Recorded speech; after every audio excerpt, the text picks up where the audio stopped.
Jumpa lagi dalam Renungan Harian. Salam sehat, penuh rahmat Tuhan sertamu.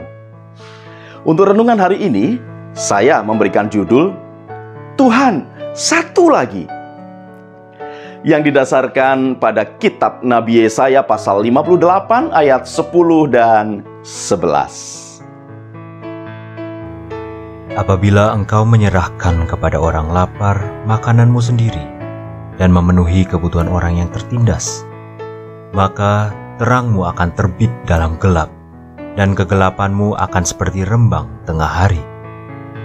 Tuhan akan menuntun engkau senantiasa dan akan memenuhi kebutuhanmu di tanah gersang, serta membarui kekuatanmu.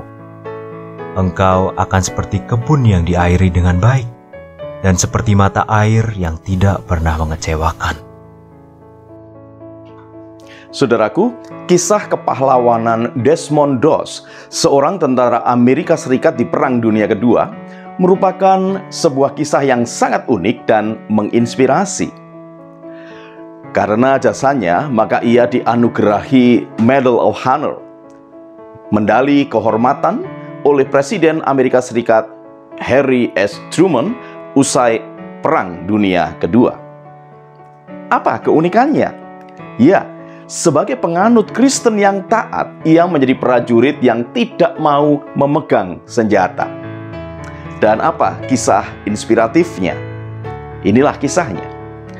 Selama pertempuran Okinawa, rombongan pasukan Desmond Doss ditugaskan untuk membantu divisi infanteri ke-96 yang bertugas memanjat dan mengamankan tebing Maeda atau Hacksaw Ridge setinggi 122 meter. Dalam pertempuran tersebut, banyak prajurit Amerika yang meninggal dan terluka. Alih-alih menyelamatkan diri, meski seorang diri saja, Desmond memilih untuk kembali ke tempat para prajurit yang terluka dan menyelamatkan mereka satu persatu dengan menurunkannya dari tebing menggunakan tali. Setelah berhasil menolong seorang prajurit, ia memohon pada Tuhan, "Tuhan, izinkan aku menolong satu orang lagi." Dan tidak terasa, ada 75 orang prajurit yang berhasil diselamatkannya. Tindakan Desmond Doss ini menginspirasi seluruh pasukan untuk melakukan serangan balasan hingga akhirnya memenangkan perang.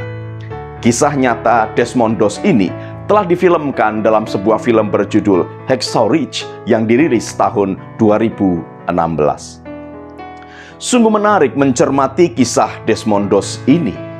Di tengah-tengah kecenderungan banyak orang untuk mencari selamat bagi diri sendiri, ia justru kembali untuk menolong dan menyelamatkan rekannya sesama prajurit. Kisah ini mengingatkan pada salah satu episode pengalaman iman Israel di akhir masa pembuangan.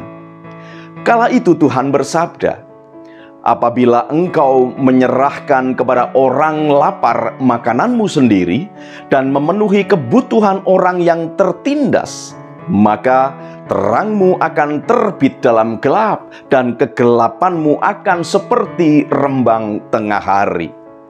Tuhan akan menuntun engkau senantiasa dan akan memenuhi kebutuhanmu di tanah gersang, serta membarui kekuatanmu. Engkau akan seperti kebun yang diairi dengan baik dan seperti mata air yang tidak pernah mengecewakan.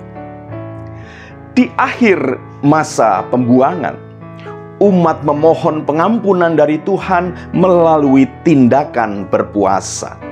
Dan saat itulah Tuhan menghendaki agar puasa diwujudkan dengan meninggalkan kelaliman dan menjadi orang-orang yang rendah hati.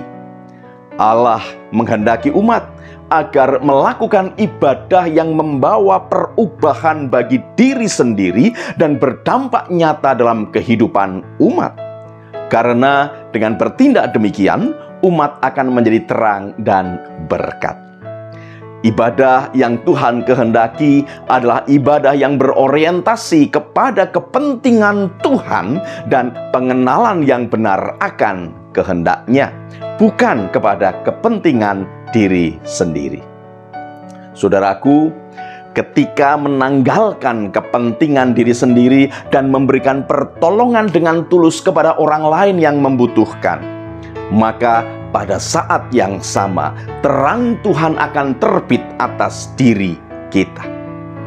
Desmond Doss telah berhasil membuktikan tindakan nyata dari ibadah yang sejati.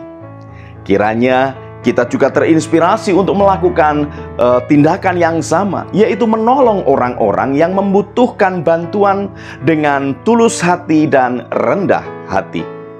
Bila kita sudah melakukan, maka memohonlah kepada Tuhan. Tuhan, mampukan aku untuk menolong satu lagi. Sepertinya sederhana, Tuhan, satu lagi.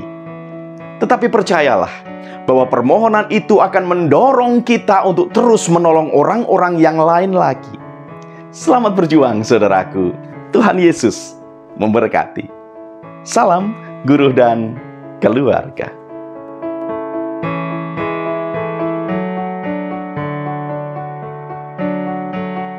Saudaraku, mari kita berdoa.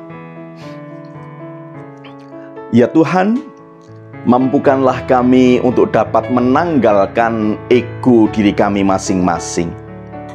Sebab kami rindu ya Bapa untuk memberikan diri kami sebagai persembahan yang hidup bagi kemuliaan nama-Mu. Kiranya Roh Kudus menolong kami untuk dapat mewujudkannya. Terima kasih Tuhan Yesus. Amin.